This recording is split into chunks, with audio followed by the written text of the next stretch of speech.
Hello everybody, welcome back to another reading. Today we're taking a look at a case from New Zealand from Kirsty Bentley, who disappeared on the 31st of December of 1998. She went and walked her dog around 2:40 in the afternoon, and she did not return from that. Initially, her brother and her parents went looking for her along the route where they would normally walk the dog. They called for her and the dog, but they got no reply. They went back and forth a few times, alone and together. And they also checked with the boyfriend, by the way, because the plan was that she was going to spend the night with the boyfriend the first time that they would do that. So they thought maybe she had gone to him and perhaps was planning on coming back with the boyfriend later, but the boyfriend said that she had never actually gone to his house. The boyfriend had tried to call her a few times that day, and they kind of missed each other because she had received at one point a message that he had called, so she tried to call him back and he wasn't available at that time, so it kind of went back and forth. But they hadn't actually spoken to each other or seen each other as far as we know. Anyway, when the police was notified, it was about 6 p.m. that evening, still the 31st, and a search was started. They went down that entire route where they normally walk the dog, didn't see or hear anybody. They started again the next day around 8 a.m. and around 10 a.m. they found dog Abby tied to a tree slightly off the trail. And the mother found it odd that the day before, when they had been looking for her and they'd been calling Kirsty and Abby's names, that the dog had not reacted, so they thought that maybe somebody had came to put the dog there after the fact. But when the member of the search team actually found the dog was just kind of sitting there, and it gave virtually no reaction. The dog appeared to be looking sad, but it was just kind of still. And the only real reaction that they got out of the dog is when they mentioned Kirsty's name. And at that point, the dog kind of looked a little bit hopeful, just kind of started to look around, but gave no further reaction than that. So it's not really that surprising that she did not react to the mother calling the evening before. There was underwear found near the dog. It was hanging from a tree, and it appeared to have not had contact with the ground, so somebody flung them up there. There was no sign of Kirsty, however, and there wouldn't be no sign of her until several weeks later. Her body was found on the 17th of January, about 40 kilometers away from where she was actually walking, in a place called Camp Gully, which is near Rakea. Some people there who were growing weed illegally had found her there and initially kind of hesitated if they should call it in because, of course, they had an illegal operation, but eventually decided that it was important enough to risk, I guess, a fine once the law enforcement would find out what they were doing out there. So they went out there to look at her body. It was heavily decomposed because, of course, this is in New Zealand, so it was in the middle of summer for them. And the body had been there for several weeks. There was not much they could see other than the fact that apparently she had died due to blunt force trauma at the back of her head. And she probably did not survive long after that, nor did she probably walk in that area because there was no dirt, like local dirt, found under her shoes from that area. And her stomach was empty, so probably she didn't eat anything beyond, shortly beyond the point where she went missing. She was most likely deposited in that area down in the embankments that same night that she went missing. Now, several people have been suspected of this. They suspected the father, who was an alcoholic, and they suspected the brother, who may have been fighting with her, who may have accidentally killed her during a fight. There's no real evidence of this. I believe there is an investigator who really holds on or held on at that time to that theory, but there is no particular proof to prove it either way. There were a couple other people that were suspected. A person who apparently lived in the area and had actually been responsible for killing a bunch of other people, I believe in a shooting, but he was cleared. There was another person in the area that was also of interest. I'm not really sure what their name was. They had bragged about being involved, but there was no further investigation into that person, probably because they were bragging about it when they were drunk, and that probably was bravado. I don't know, but in any case, he was not tried. There was a farmer in the area, at least they were referred to as a farmer, who had some mental capacity issues, who may have been involved in this. At least they said that the day after her disappearance, he had actually missed work, and when he did come back to work, he had been clean shaven and had a haircut, which according to them was unusual for this person. But other than that, no further leads, at least not on him, other than the fact that he was strong, which they thought that the person who deposited Kirsty in that location had to have been, because you can't get there with the car all the way. You have to carry this person then for at least some distance, and Kirsty was somewhere around 50 something kilos, which would be close to 100 pounds. I'm not really sure what the conversion is on that, but in any case, literal dead weight, as they call that, is very heavy, and you would have to be fairly strong to carry somebody like that by yourself. So they thought maybe he did it, and perhaps due to his mental capacity issues, may have thought nothing wrong of it or something. Those were the suspicions in any case, but he was also not tried. There were also reports of a van having been spotted in the area in the days leading up to it, and they were trying to figure out who owned that van and what they were doing there. And a white male of European descent had been seen exiting the van, but I don't think there was too much else to that. So just something that they saw and noted, and things that people had reported, I guess, in the days leading up that was interesting, that they would have liked to investigate it. But there was no conclusive evidence for that either, for their involvement. So we really don't know much. She had all of her clothes on in the location where she was found. The only thing that, of course, that was missing was the underwear that was left in the location where Abby was tied to the tree, and there's really nothing else to go on, at least not as far as I could see in the quick bit of research that I did on the case. And that is why we're looking at the case with the tarot today, and we're starting off with the Wise Dog Tarot, which is this one. And for any follow-up questions, we're going to move on to the Tarot Mucha, which is this one. If you have any other further cases, though, before we begin, make sure to drop those in the Google form. The link is in the description, either under or beside the video. It's probably under. And if you have any information about the case that you're submitting, make sure to put that in the second field if there's anything you would like me to know. It's completely anonymous, so I don't get any information on the people who drop stuff there, so don't worry about that. Anyway, as per usual, I'm just going to start shuffling the cards, and when I have a bunch of cards on the table, we're going to stop and take a look. So without much further ado, let's get started.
Okay, let's see what we've got here. We're starting off at the top left with the Five of Wands in reverse. Five of Wands is normally like a struggling type of thing, maybe wondering if you should or shouldn't do something. It's kind of in reverse though. Well, it is in reverse.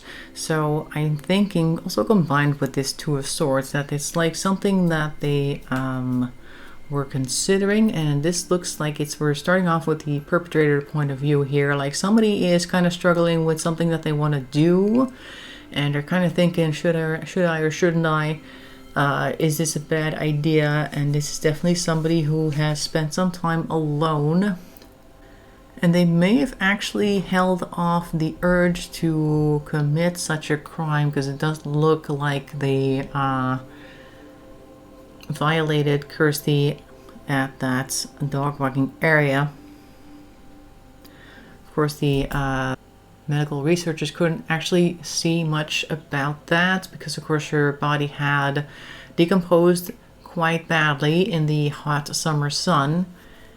There was no actual evidence of that found. That doesn't mean that it didn't happen. And of course, if underwear is slung up in a tree and the rest of the clothing is with the person who is deceased, it's fairly obvious, I would think, at least likely that something happened there. But I think this person was struggling against perpetrating something like that, which isn't to say that they meant to have it end in that way. Perhaps just somebody who had certain predilections, shall we say, and they fought against it for some time. And perhaps they lost that will to fight it off, because even though we have a hermit card here, it was normally somebody who would fight off such things, meditate, retreats from society perhaps in order to avoid certain things, or just to have a moment of clarity, which you can see around their head with that little aura there. They've secluded themselves from the city in the background, and they are trying to be pure in their thoughts. But we have here the Wheel of Fortune, who may have changed things and changed the mind, literally, because the next card we have here is the Lovers, or rather the Two of Cups and the Lovers both. See? That's interesting. And they're both in reverse, which is also very interesting. So this could be somebody who had fought off this urge for a long time and then suddenly started acting on it, or found some type of situation in which they thought they could act on it. Maybe they came up with a proposition on the spot, and that proposition was not accepted, because we see here the Two of Cups and the Lovers and both in reverse. I've never actually had them side by side like that before, which is very interesting. And this may be somebody who has seen Kirsty before.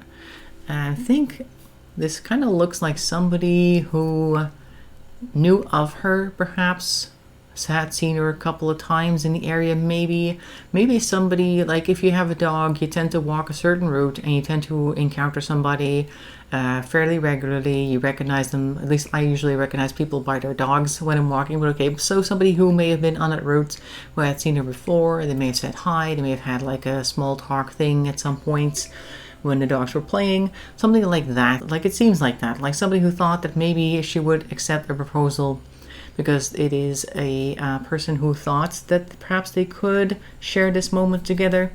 But since both cards are in reverse, I think she was like, no, thank you, I'm not interested. And then the next row we have the Star in reverse. So this may have been somebody who thought of Kirsty quite fondly up until that point where we see the Star who is in reverse. So this is the point perhaps where they're like, oh, I thought you would be nicer, I thought you would agree to this, and what is all this talk about a boyfriend? That type of thing is what I think is happening at this point. Most of the good thoughts that they had about Kirsty at that point may have gone out the window. We do here have a 10 of Pentacles, which I thought was very unusual. But okay, let's see what else we have here. We have the 5 of Swords, so we're arguing about things. But we do have the 10 of Pentacles, which could be like an inheritance or something good happening. This may be a reference to the things that they were planning on doing with Kirsty and how they managed to get their way regardless. But there was definitely a lot of struggle there, also verbal struggle, because we have the 5 of Swords. It's in reverse. Normally 5 of Swords is just arguing, or perhaps just sparring, mentally sparring. But it doesn't have to be a negative thing, and this may be them trying to talk her into things, or trying to dispel any concerns, or just having a bad argument. Maybe also arguing within themselves, like maybe their mind is also not agreeing partially, some of it, because we do have it lined up here with the Hermit, which may have been his conscious popping back in, going, you know what, we tried to fight this, what are we doing? That type of situation. Next we have the Magician in reverse, which I think is also very important in the sense that the Magician is normally somebody who is very capable, and I think this looks like this entire situation from here on out. They lost their capability to think reasonably and also act reasonably, and with the Magician in reverse, I think this is the moment where they ended up killing her, possibly by accident. They may have been trying to keep her quiet because they were arguing, and that can sometimes go horribly wrong. So I think that's what the magician is pointing towards. Next, we see a lot of worry here with the 10 of Swords, which is something that they probably had previously. By which I mean, like in this area over here, we're worrying about our thoughts. Like, oh no, there's thoughts coming up about things I'd like to do, but they're not legal, they're not good, and I shouldn't do that. And here we see those coming back up again. Interestingly though, we're followed by the Queen of Swords. So they were worried very much about their situation after the fact. And then we have a Queen of Swords pop again, which I think is somebody new that we haven't seen in this situation yet. This may be somebody who turned into an accomplice. Like this person may have come home and said, I've done a very bad thing and I don't know what to do about it. And then the Queen of Swords is like, okay, because the Queen of Swords is very rational and is very good at thinking her way out of problems. If it is she, can also be a male who has some feminine qualities. Anyways, so the Queen of Swords may have stepped in to try and help, may have tried to come up with a plan for them or with them in order to dispel some of this anxiety. So we're looking at two people now, I think. Let's go to Teramucha for some further cards. So at this point we have somebody who is helping out. So what's next?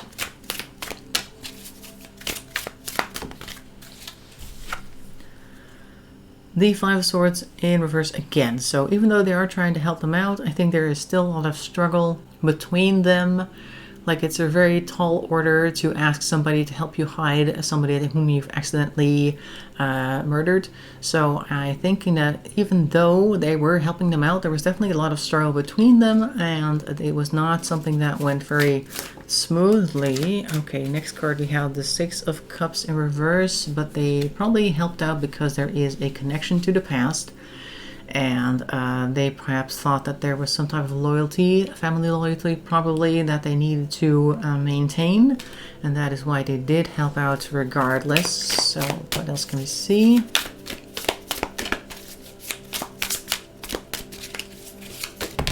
That's a mini stack right there. Which ones of these do we need? That one. Okay, that's the world on its side. So this may be actually the first thing that pops into my mind seeing that card. I guess we're not getting anything from this anymore. Is that perhaps somebody did see them there with Kirsty, but they decided not to talk about it, because usually when the world is upright, it's like, oh, the world is watching, we see what's happening, and it's when it's in reverse that I say, okay, we're being hidden from the world because the world is not able to see this, or the world is just going to keep continuing without noticing this event. But it's on its side, and since they were left in an area where there are apparently multiple illegal operations, it may be that they were spotted by somebody, but they decided, you know what, I don't need to see this, I don't want the trouble, and I'm just going to keep minding my own business. That's what that seems to be about. So somebody may have spotted them who decided not to come forward. Then we have the Two of Cups again, so these are definitely people who are very close. And they definitely did have a relationship, or at least had some type of bond, because the Two of Cups may always look like lovers, but it could also be father, son, mother, daughter, siblings, really good friends, that type of thing. So there is a connection for sure. And it's an old one because of the Six of Cups right there. Okay, next bunch we have the Seven. Everything's on its side right now. We have the Seven of Cups on its side, so it's kind of like wishing things were better, but I know it can't be, so it's not like...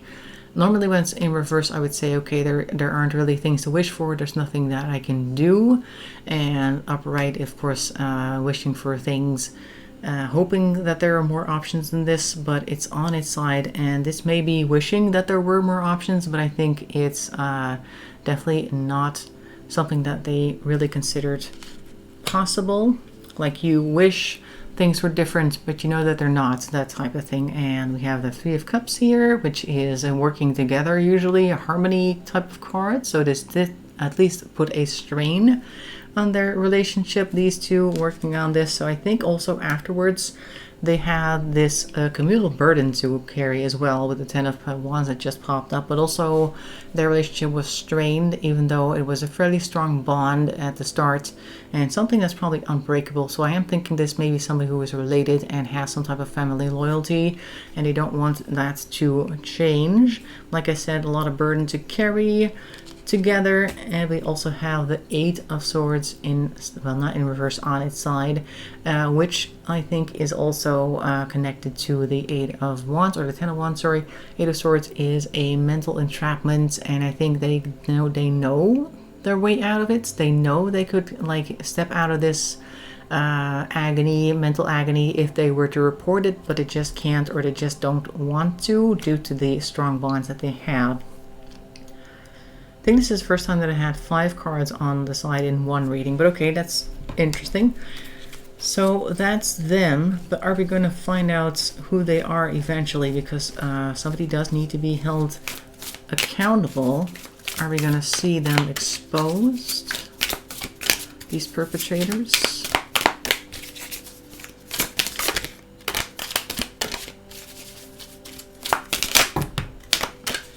Okay, we have Strength. These are a little bit more tilted. So Strength, I think, is going to eventually become very weak, because we have here the Strength card kind of in reverse. We have the Devil that's upright, which is usually also like a bond thing. Could be an addiction, could be that there's just something about this other person that keeps them together. And the Hanged Man is actually in reverse. This looks like it's him upright, but normally he would be hanged like that. So normally that would be a different perspective, a new perspective as well, like new insight, that type of thing. But since it's in reverse, that means that they're stubbornly not looking at new perspectives. They just don't want to, for instance, think about the family who might still be waiting for answers. For sure they're waiting for answers.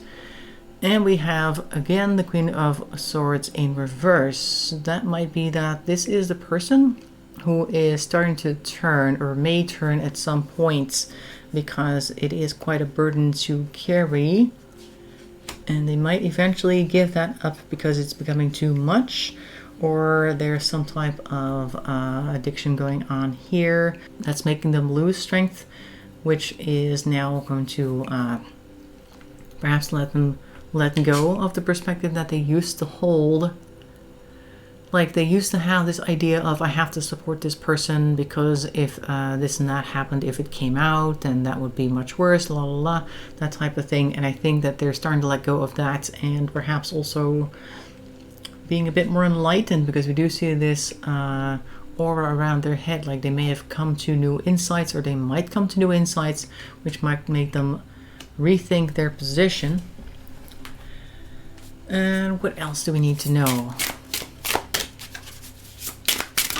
Oopsie. Okay, we don't need all of those cards, but at the very least the Knight of Pentacles we need. And I'll shuffle this bunch separately to see which ones we need of this bunch. But here we have the Knight of Pentacles. So Knight of Pentacles is normally somebody who is very resourceful, also very practical. And they might be losing their resourcefulness. It could be that they've managed to hold it a secret for a long time, but it's starting to really weigh them down, and that's why we're seeing this Knight wavering. Now let's see what we need of this stack. Whoops, see, okay, these 3, and there's a couple on the floor. This one, and this one. Okay, so we're seeing the pressure of the world perhaps as well, and that things are not coming to fruition perhaps in the way that they would like them to, because the 7 of Pentacles is normally like watching the things mature that you've planted, the seeds that you planted coming to fruition, and perhaps these are things that are also visible to the world. So maybe there are just certain things that they can't hide, like maybe certain types of stress and anxiety have really left their mark on the perpetrators, and they're now starting to show the signs. Let's see what else we have here. We've got the Fool. All right, so somebody is being led by the universe, or trying to get some type of youthful energy back, perhaps. Queen of Cups is here, and the Sun. Okay, so somebody may really be having a change of heart here. The butterfly that the Fool is following is also on the Sun card, so it could be that they are trying to better themselves. The Queen of Cups here, this may be the Queen of Swords who has turned into Queen of Cups, in the sense that they may be softened a little bit. Their heart may have been softened, and they are now starting to see the other side of the coin, what the parents may be going through. They may have seen an interview or something along those lines, because usually when somebody has been involved in a certain crime, they will be very interested in the news revolving around that crime. So they may have been watching and perhaps seen an interview with, I think the mother is still around and the brother possibly. Also, the butterfly is also here. The butterfly is in every card in this little lineup here. So maybe they wanted to live more carefree, and there's definitely something in their past that's kind of stopping them from doing that. But they may have seen the light, or may be seeing the light sometime in the future that will set them on the path to clear their hearts of this burden that they've been carrying this entire time. So that is what I'm seeing for the case of Kirsty Bentley. We are looking at somebody who lost their fight against, I think, certain thoughts that they were trying to oppress with the Hermit down there, which is covered in other cards, but you know the one I'm talking about. And they were aided by somebody who was close to them, and the two of them took care of business together and held that secret for a long time, it looks as though. But now we're starting to see that resolve wavering, and at least one of them is possibly going to change their mind just because they're tired. They've lost their strength and just lost their way overall, and things that the world are starting to see that they've planted in the past may lead them to a new perspective, which will lead them possibly to a confession. So I hope that's what we're going to be seeing. In any case, that's what I'm seeing for Kirsty today. I hope you found it interesting. Be sure to leave a like and a comment. It really helps the channel along. If you like, of course, make sure to subscribe as well. And once again, I have a Google form linked in the description where you can deposit names of other public cases that I could take a look at. And I hope to see you in another video. Thanks for watching, and bye-bye for now.